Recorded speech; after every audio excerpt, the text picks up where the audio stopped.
For the past several weeks, we've been talking about how the Holy Roman Empire has been established and growing, and we've talked about the Carolingian Empire, which is because of Charlemagne. I'm sure you guys remember that name, Charlemagne, Charles the Great.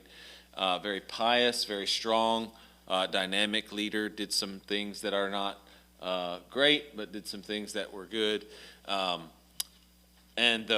He's over the Frankish Empire. His sons ruled, and so on and so forth. Well, that is the West. That's the western section of the empire. I had maps, but what happened was I had them saved on my phone, and they dropped down in the under seat of the car, and I ran in here because Brandon was trying to beat me and lock me out. So I don't have them, but just think of it like this. Think of France, Germany, down to Spain. This area is the West, and then the East is you're looking everything east of kind of like Italy. You're looking at Egypt. You're looking at Byzantium, Constantinople, those places. Okay, so the Western Empire saw, great expansion and strength until Charlemagne's son, Louis the Pious. He governed the Holy Roman Empire the way he thought his father wanted him to, but he just didn't have his father's abilities. And that's kind of how things work, when someone comes on as a really strong leader and maybe they pass it on to their son, they've been taught that way, and sometimes the son outdoes the father, but sometimes it just falls apart because there's no one capable. So Louis had 3 sons, and after him, he divided the empire into 3 different sections. So that's another thing that happens. You can probably tell when an empire is going to fall if it divides. If it's dividing up into different sections, what's going to end up happening? Well, those sections are going to end up becoming their own sovereign, their own autonomous sections. They're going to fight and they're going to war amongst each other. And you can look at this, and that's sort of what happens. You have France and Germany and Spain and all these different places, and these different countries eventually become countries that we know of today, right? So let me give you the 3 names of Louis the Pious' sons. We have Louis the German, okay? So he ruled in East Frank Empire, and that's Germany.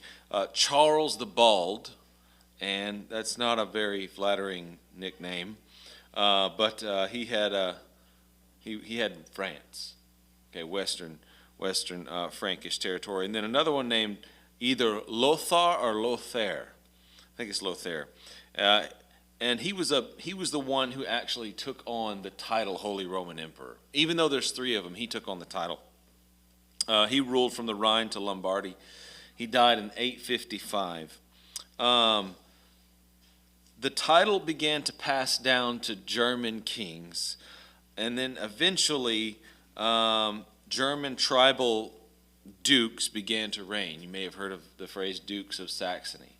And so it was broken up, and when things break up, the stability ends up being quite shaky. And who's going to rule next? Is it going to be the people from France? Going to be people from Germany? And the rule went down through the German line.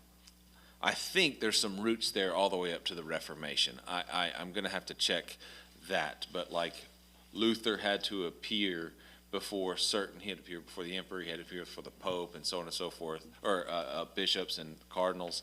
And I think he was in Germany. Who was it? That was Frederick? Was it Frederick? Yeah, Frederick of Saxony. Yeah. Okay, so by 987, so almost 1,000, you're seeing the disintegration of the Western Empire. So let me tell you what happens here.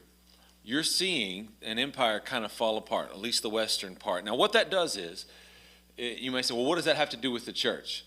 Remember, the Catholic Church is still king, well, not king, but it's still in sway at that point, growing. It creates a power vacuum. Anyone know what a power vacuum is? Right, where you have a political entity ruling, and then all of a sudden it breaks down, it leaves a gap. And this is sort of what happens. And then the Catholic Church had been a little subservient to the political movers and shakers of the time. Well, when that breaks apart, in comes in the Catholic Church. There's a power vacuum, and so they try to fill it. Does that make sense? And you saw the rise of the papacy. The Pope said, well, this is an opportunity for us to lead and to offer spiritual leadership, to offer theological leadership and political leadership. However, the problem with that is it didn't rise to absolute power. The papacy didn't rise to absolute power at that moment. They tried to fill that power vacuum, but inevitably what happened is there were still Roman nobles that had money, that had wealth, that had land, that had power. And so as the papacy is rising, these Roman nobles are saying, well, we want X, Y, and Z, and they're putting pressure on the papacy. So ultimately, the Pope and his cardinals and others just become pawns to Roman nobility, to be used to do whatever they want to do. By the time you get to a man named Pope Sergius II, the papacy became, surprise, surprise, very corrupt. So you see the disintegration of the Western Empire. You see the papacy try to rise to power, but then it becomes extremely corrupt. There are pressures that are on the church, the Western church. I'll give you three pressures that were on the Western church. One, and this pressure doesn't go away anytime soon, it was Muslims. Muslims. Oh, yeah. Islam, but Muslims, Saracens, people who are interested in expanding their religion by force. They began to move out of northern Africa, and they began to take over. If you know a little bit about your geography, Italy is, it looks like the boot, but there's islands right around the edge of Italy, right around the heel of it. There's Sicily, Sardinia, there's Corsica, and then of course there's Italy. They came across the sea and started taking over Sicily and Sardinia and moving into the southern parts and the borders of Italy. The Muslims did. So that's just one. This is in the West, right? In 899, the pagan Magyars brought war to Germany, Italy, and southern France. And eventually, these pagans developed their own nation. It became known today as, Hungary, the country called Hungary. Not I'm hungry, but it's a country. These were pagans that had invaded in the Western Empire back in the 800s, 900s. And then the third, and I'll kind of camp out on this just a little bit because it actually does have something to do with us. This is interesting. The Normans and the Vikings, or you may have heard of the Norsemen and the Vikings. They were invading Britain. They began to go across and they began to attack Britain, Ireland, France, northern Germany, the Netherlands, Spain, northern Italy. They were seafarers. And they were ruthless. They were very, very strong men. And I think they were probably hardened, by the conditions of their own geographic location. And they were pagans, they worshiped gods such as Thor. Have y'all ever heard of Thor? There's a movie out that's very popular about Thor, several movies about Thor.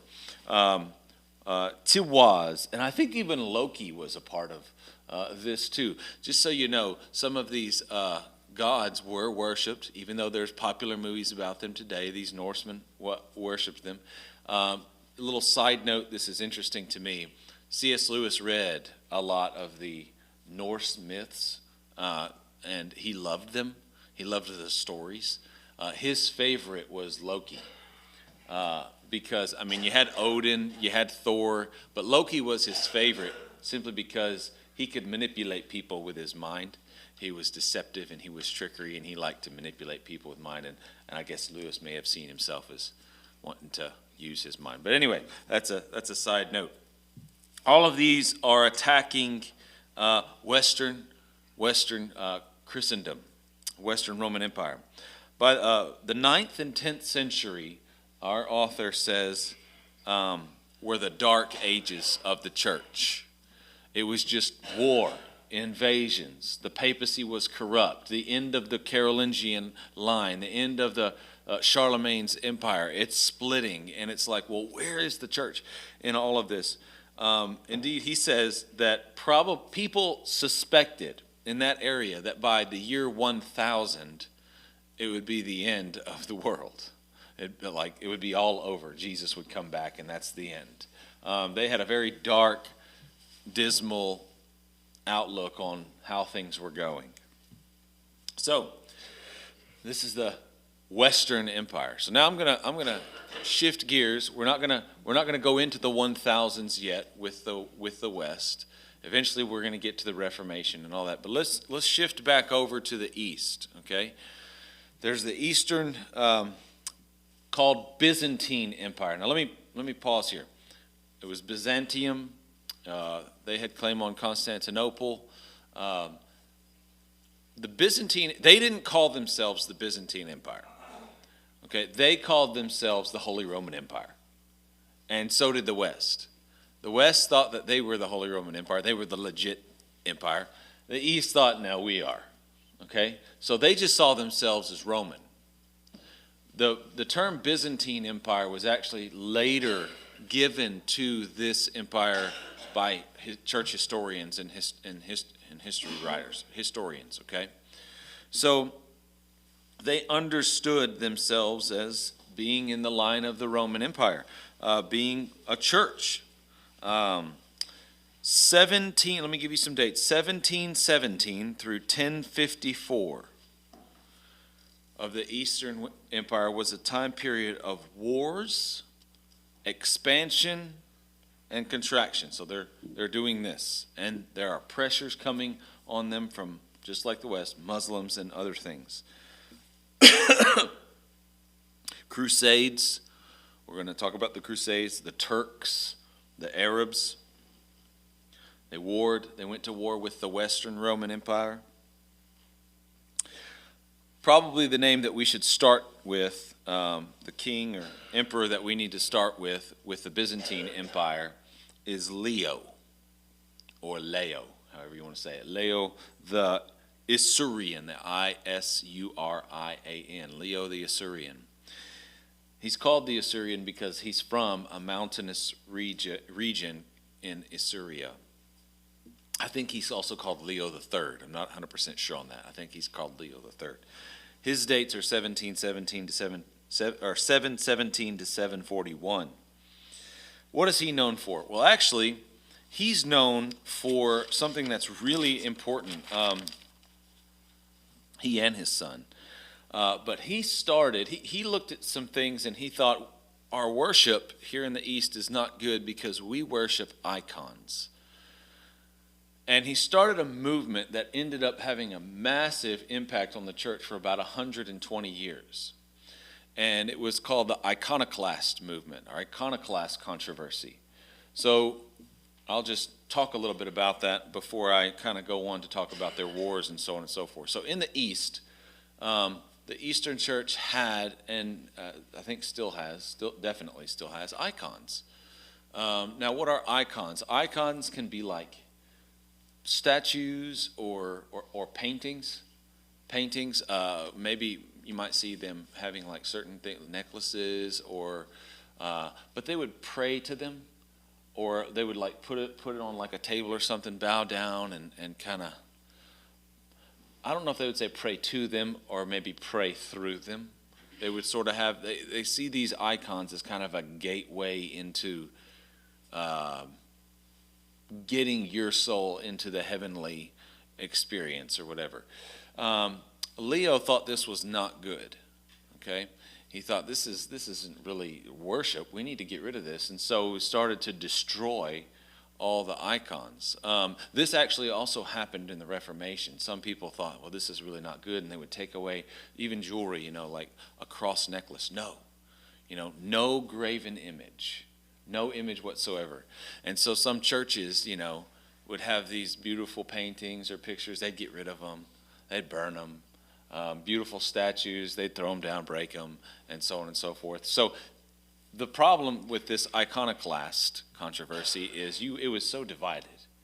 It was so divided. So many people thought there's nothing wrong with icons and images. We're not worshiping them. We're worshiping through them, or they help us worship. Others are like, no, this is super wrong. This is idolatry, you know. This isn't worshiping God. This is worshiping an image of God, and that's no good. So we'll talk more about the iconoclast controversy later on, okay? But Leo is the one you need to know. He's the one that kind of got it going. Now, let me say this. In the Eastern Church today, there still are icons. It's still there. I have a friend, and he used to work with me at the school that I used to work at, Augustine, and he left the school of his own accord because he went from basically being kind of a non-denominational Protestant to being an Eastern Orthodox. And one of the things that he does is he prays and kind of has his own icon collection at home, you know, and prays through them and has a little bit of weird theology that goes along with it. So, all right. Leo, what else did he do? Well, it was him and his son, Constantine V. They were not only were they very religious, but very much interested in soldiering, you might say, and protecting the Eastern Empire. So they fought Muslims. They fought the pagan tribes of the Bulgars. You've probably heard of Bulgaria, right? The Bulgars. They were pagans. And they exiled several of these people who were constantly coming in from the outside to the empire, and they protected their empire. However, just like it did in the West, once Constantine V died, they were weak again. Of course, this happens. And another empress arises, and her name was Irene, 775 to 802. Irene, by the way, I think comes from the Greek eirene, which means peace. So it's like any person's name, by the way, that if you know someone named Irene, I think their name actually means peace, just so you know. Which is kind of ironic because Irene did not bring peace to the empire. She was really bad.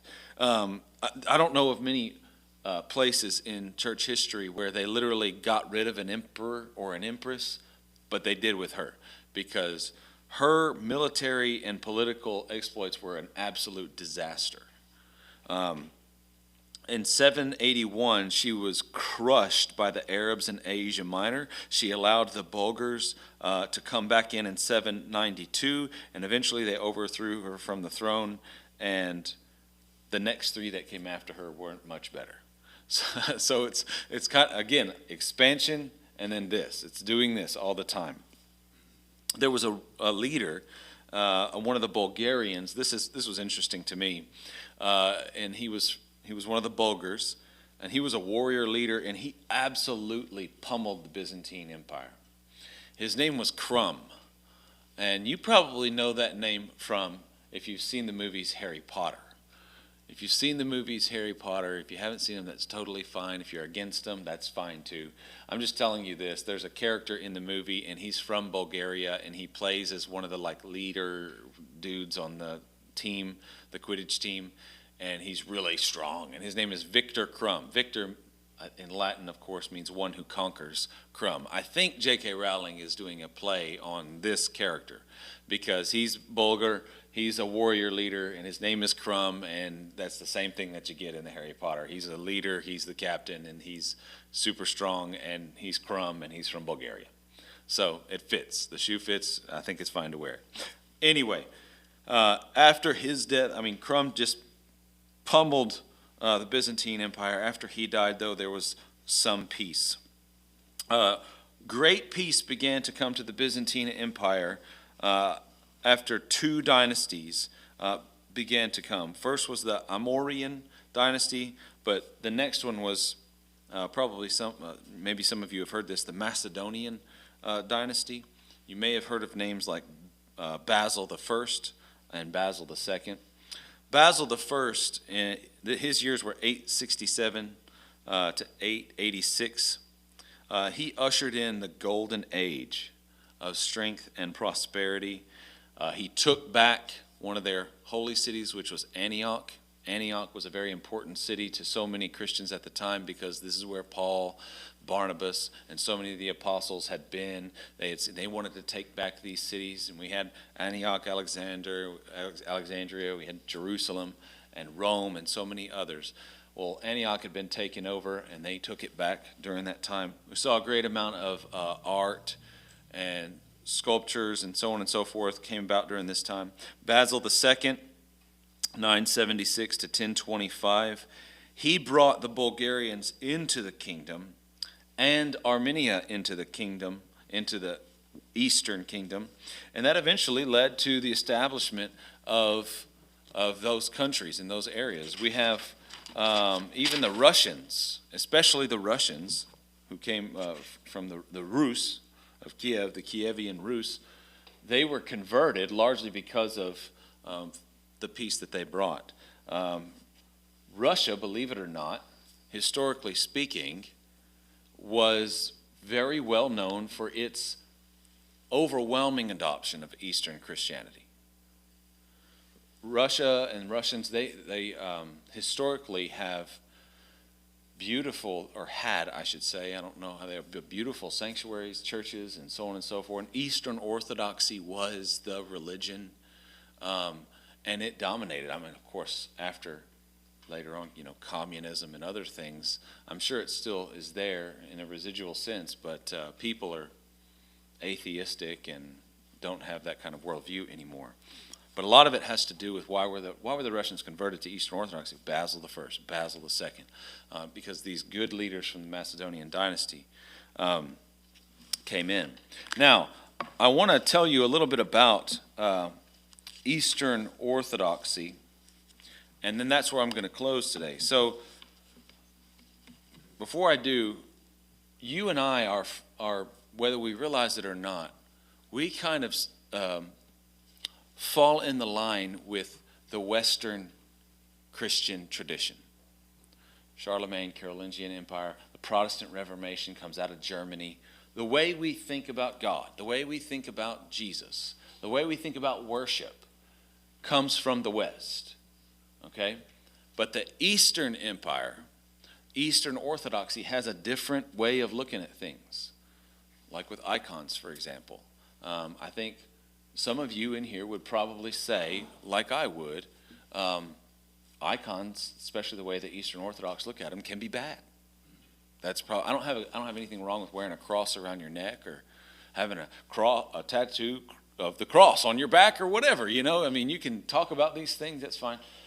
But there's a difference, right? There's a difference when you sit down and you have a picture, say, in your house, and you have a candle by it, and you're kneeling before it. And then you're kind of like looking at this for spiritual nourishment. That's a little bit different, isn't it? But if I were to say that, to an Eastern Orthodox person, they would, what? No. That's not what's going on. They would defend it because they come from a different tradition. So I'm going to explain just a little bit. I'm going to go straight from the book here because I thought this was interesting. What is Eastern Orthodoxy? How do they worship?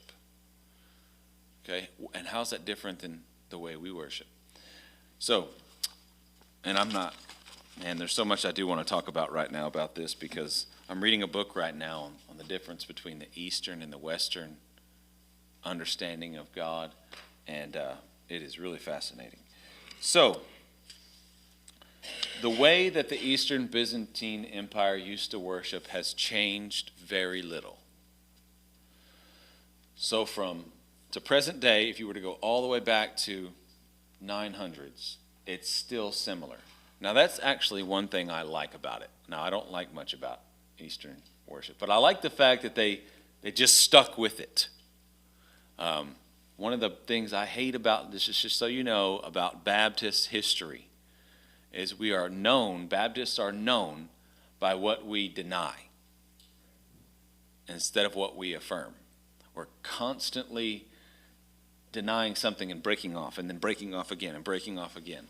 Now, I'm a Baptist. I love being Baptist, right? But I'm hoping for a little bit more consistency. So here's the way they would worship. They would have no pews.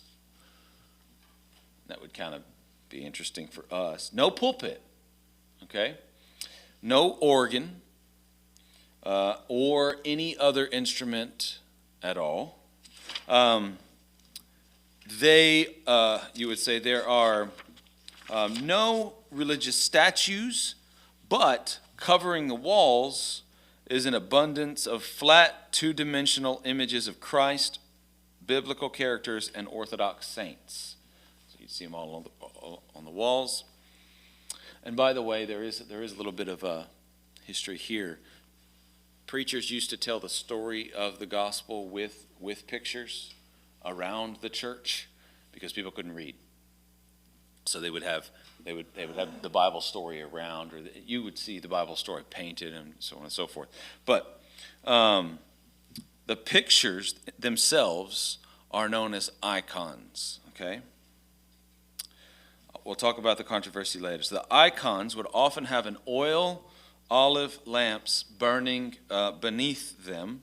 The idea behind the icons is that the worship of the congregation on earth is adjoining, okay, and sharing in the worship of the glorified church in heaven. Okay?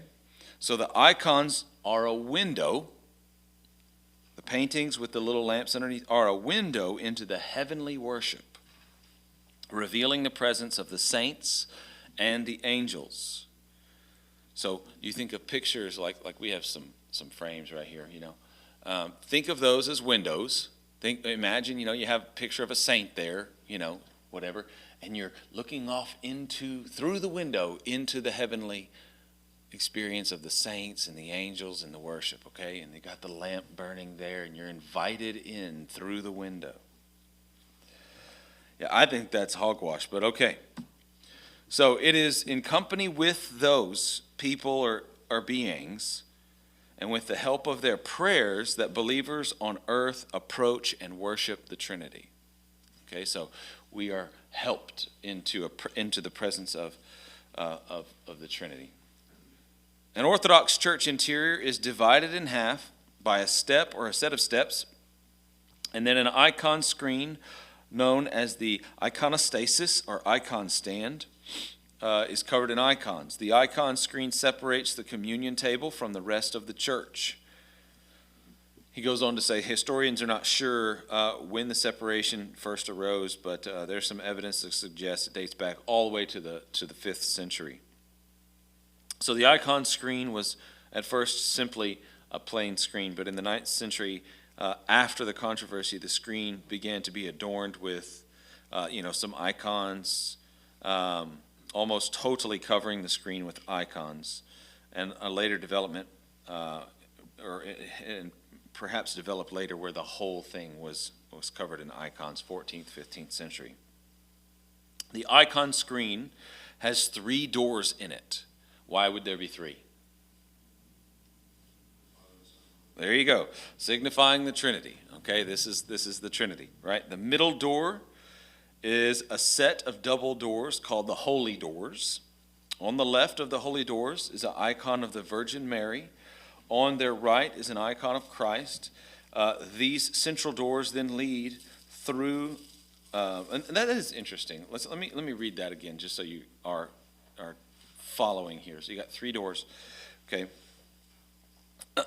The central doors then are on the central doors. On the left, you have the Virgin Mary, and on the right, you have Christ. So you can see there's a huge emphasis on the Virgin Mary, right?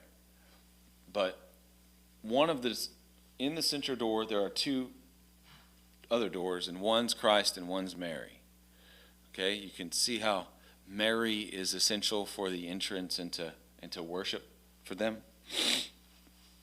And Catholics do this. They have their Hail Marys, Hail Mary, Mother of God, so on and so forth. Okay, so these central doors lead then to a room which we would call a sanctuary, but Orthodoxy calls the room the altar. By the way, let me say this as a Baptist Protestant. There's no altar in a church. Okay, this is not an altar. No sacrifices are made here. Okay? there was an altar. Jesus offered himself up on an altar, right? We go to this by faith, and you could say we offer up our lives on the altar as a living sacrifice, but there's no real, in the sense of we're making sacrifices, altar, okay? We're very clear on that. I don't have an altar call in that sense. Does that make? I hope y'all are with me there. I'm trying to be very specific. Okay, so the altar is always at the east of the church and represents heaven. Normally, clergy alone are allowed to enter the altar. It contains a draped square block from which the priest celebrates the Eucharist. That's communion. The draped block is what Roman Catholics would call the altar, but Orthodox call it the holy table, or sometimes they call it the throne of God. Atop the holy table is a crucifix, 2 candles, and a copy of the Gospels. Behind the holy table lies a seat for the bishop and benches for lesser clergy. The holy table is always positioned over relics of Orthodox saints, and Orthodox churches often house other relics. Okay? Any questions so far? Y'all getting a picture in your mind, or is this kind of fuzzy? What you're seeing here is you're seeing worship is, I mean, it's totally different than what we do, but it's a movement. It's a movement in, or a movement up. You move up through the pictures and the paintings and the icons. You move toward the throne of God, and it's through these series within the construction of the sanctuary and so on and so forth. Very specific. So it's a movement, bringing you in bodily, physically. So those leading Orthodox worships give the Bible readings, sermon, and prayers from the steps before the icon screen. Portable lecterns are positioned wherever necessary for the Bibles and liturgical books to rest on. And that's another thing you'll see. You'll see several books other than the Bible, like prayer books, liturgy books. And again, I'm not against liturgies, but we don't typically do liturgies like formal liturgies alongside the Bible in church. We uphold the Bible as the highest authority over our lives. Again, I'm not against your own personal liturgies. We do have a sort of liturgy at this church. If you've noticed, we read, we hear the Lord speak, then we sing. And then we read again, and then we sing again. And then we read and we have a sermon, and then we sing again. And sometimes we have communion after that. So there is an order to it. All right, let me try to finish this up. I wish I had something I could write here, but I don't. An Orthodox congregation will stand throughout most of the service, including communion, when they receive bread, where they receive bread and wine. So this is a time for your standing. You might kneel as well. An Orthodox priest serves communion from a special spoon so that people receive the bread and the wine at the same time. The bread is soaked in the wine, so eat up. So it's all one take. This method of serving communion probably has its origins in Syria, perhaps as early as the 4th century. Practicing of drinking from the cup lasted in some parts of Byzantium until the 9th or 10th century. The bread is ordinary leavened bread baked in flat round cakes about 4 centimeters thick, stamped with a cross and the Greek letters, and this is where I need to write this out, but essentially in Greek letters that means Jesus Christ conquers, okay? I'm not going to read it, but Jesus Christ conquers is on the bread with a cross, okay? The communion wine is mixed with hot water. I would think that would be very gross. In some parts of the Orthodox world today, that is Greece, it is still the custom for the worshipers themselves to supply the communion bread and wine.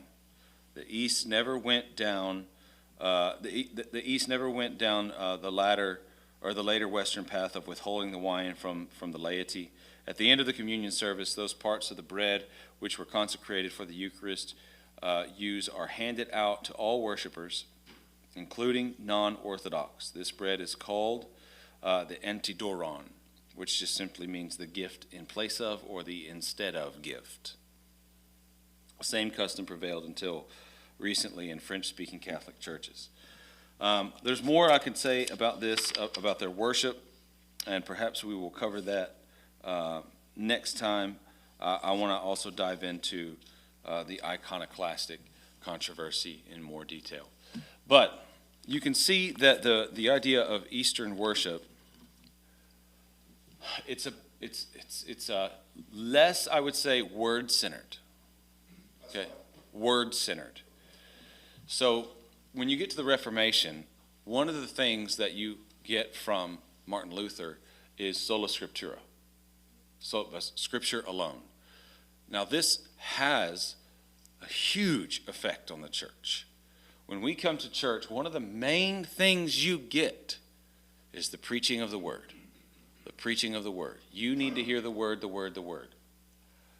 Topical preaching gets away sometimes from the word, but expositional preaching, I think, is a good reclaiming of what the Reformation was about. We need to get the word into people's hands. The common person couldn't read Latin. To translate the Bible from the Latin into German or whatever was punishable by death. It's something. Ours is heavily word-centered. An Eastern Orthodox, yes, there is the word. Yes, there's liturgical readings, but I almost want to say this. It's more about the environment. You're entering into a worshipful environment and expecting to submit to that. Now, before you think I'm critiquing all this, there is some element of that. That is a good thing. When you enter into worship, you do want to enter into an environment where I would say mainly you have a lot of redeemed people singing and lifting up their hands and praising God, and that itself is a very powerful thing. When I'm singing and I see someone else moved by the song, I'm moved, and then it just it keeps happening, doesn't it? But their environment is painted on the walls. It's in the architecture of the actual cathedral. These things were created, with the flying buttresses on the outside and everything, but they were created so that when the worshiper came in, they would be wanting to look up, okay? The architecture was built that way. It was all upward focused. And that's not something that you really see in Baptist churches today, though some more than others have that going on. Again, I don't think it's necessarily a bad thing. What I do think is the way it is used. I do think the way that pictures are used as icons. They look at these things as gateways into heaven. That is not a gateway into heaven. That is a picture on a wall. Okay? That's not really Jesus. And if you notice something about the pictures of Jesus that are in America, he looks American. My minor was intercultural studies, and one time I just got up and looked up different pictures of Jesus from different countries. And guess what? The Mexicans have a Mexican Jesus. There's a black Jesus. There's all kinds of different Jesuses out there, and they have all kinds of different cultures that are on his face. And that just tells you something right there. We want to have him look like us. We want to bring him to us.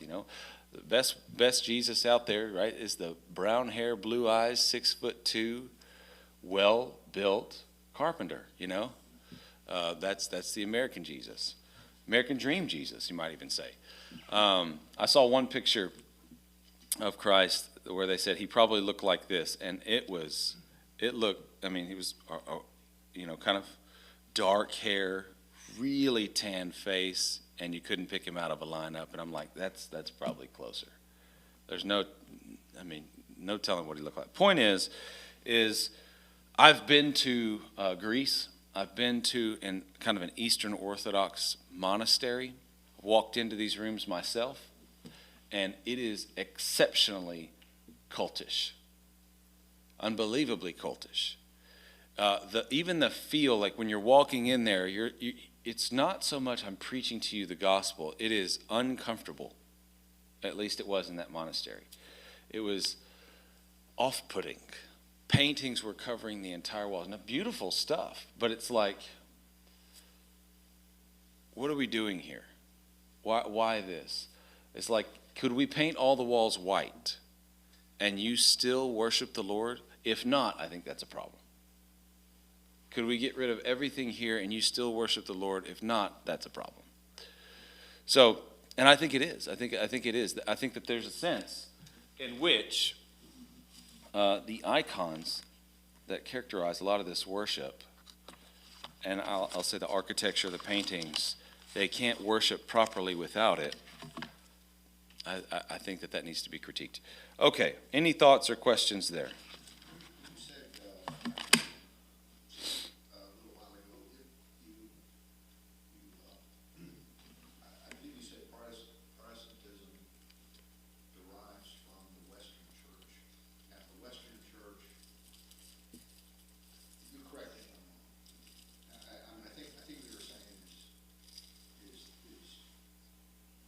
you had the East-West divide. Yep. The Western Church, still Roman Catholic, or Catholic. Yeah.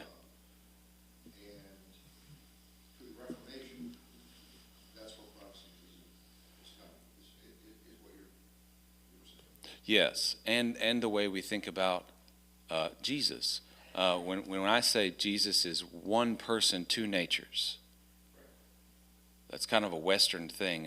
An Eastern person, they didn't necessarily separate the term person and nature. In some cases, and I could be wrong about that. I think it's substance and hypostasis, or I can't remember that, or hypostasis and ousia. Seeing these things as common terms or synonymous terms, but the Western tradition saw person and nature as separate, and then you get to other things in the Reformation. When we get to the Reformation, the solas and all that is largely Protestant heritage, the five solas of the Reformation.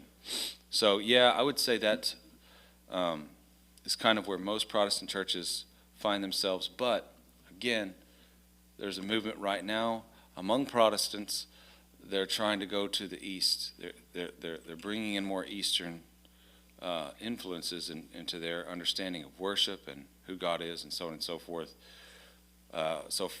Just to give you, for instance, in the East, there's a big emphasis on theosis. Theosis, deification, man becoming like a god or God. Now, they won't say it in the same way. I get that. But Jonathan Edwards, you're familiar with the person Jonathan Edwards. A book was just published recently that said that Jonathan Edwards had a theosis tendency in his writings. And I haven't finished reading the book, but to be fair, I haven't read enough of Jonathan Edwards. So I talked to a friend of mine that I met when I was graduating at Southern, who was specializing in Edwards studies. And I said, hey, I've got this book, and it's saying that Edwards was kind of being, deification, theosis was in his theology.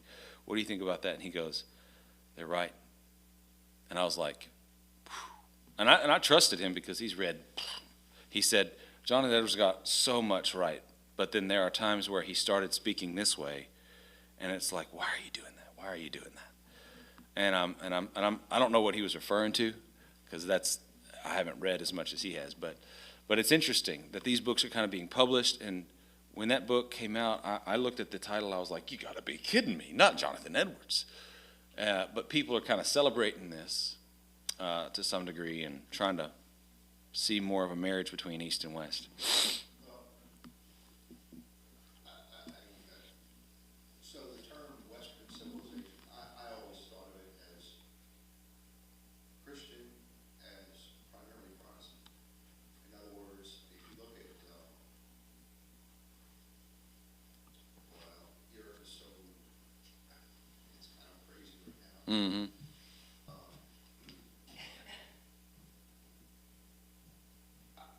I guess I mistakenly thought of it as primarily Protestant, but Yeah, no, you bring up a good point. Western is Protestant, but it's Roman Catholic too. Eastern is Eastern Orthodoxy. But you would put Western kind of influences influencing the Roman Catholic Church too. But then it breaks with Roman Catholicism and Protestantism. would you say that when the Soviet Union broke up and all these satellite countries left, the satellite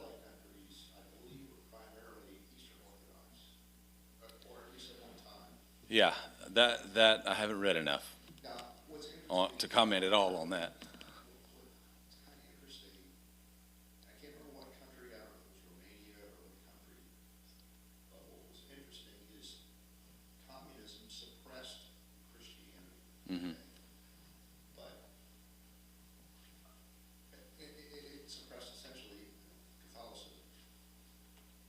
But what John MacArthur discovered is when he went over there, when the Soviet Union fell, Yeah. is they would find these different groups that were of the underground church, Yes. and they knew more theology, or as much theology, and agreed with Protestant theology. In other words, they agreed with. Yeah. I see what you mean. Yeah, because we read that book, Live Not by Lies, and Yes, yeah, and he did talk about that. so, That there were those interesting, the secret churches that kind of would meet, and their theology was kind of yeah, somewhat. John MacArthur said he talked to several, and it was very close to what we would consider correct Protestant theology. Yeah. Fundamentals. That is interesting. That is interesting. In other words, you suppress what the Catholic Church was teaching, and I'm not trying to, I mean, I disagree with the Catholic Church, I'm not just trying to say it Sure. was their fault, but in that suppression, the people were forced to study the scriptures themselves, Yep. right, so. And they had smaller groups. Yeah. Yeah. So okay, it is 7:00. Let's go ahead and close out. And Tony, will you pray, and then we'll be done. Boy, just a minute, several weeks ago, on Sunday morning, someone called me. You have a prayer church, and I want you to pray for me. She had herself in rehab, drugs. And she, rather her name not be mentioned. Okay. I think it's on the prayer list, under my name, unspoken prayer request. Well, guess what? She's home and doing good. Good. Thanking everybody for the prayer, so that's the only reason she got out and got home. Well, good. Well, we'll praise the Lord for that. So that was good news. That is good news. Thank you for sharing that. I want to add one thing to the prayer list, but also, I mean, it doesn't have to go on the list. I mean, I just want everyone to pray for it. We've been talking about that property behind us. I don't know if I've ever asked the church to, let's just all start praying until they make it happen. Because and maybe the Lord doesn't want it to happen. But I was at Lori's church when her mom passed away, and their church was surrounded by a bunch of farmland. Did y'all hear this story? Surrounded by a bunch of farmland, and that woman was like not going to get rid of it, and they just like prayed and did like a prayer walk on the land and stuff, and she ended up just giving them the land, saying it's the Lord's land, it's not mine anyway, so you can have, I think they gave them like 3/4 of an acre or something like that. I'm not saying that's going to happen every time, but I will say this. I thought, I haven't asked the church to pray, so I think that'd be a good thing if we get it on our hearts and we ask the Lord, that might be something good to pray for, I would say. So if you think about it, Tony, you do it. God, thank you for allowing us to gather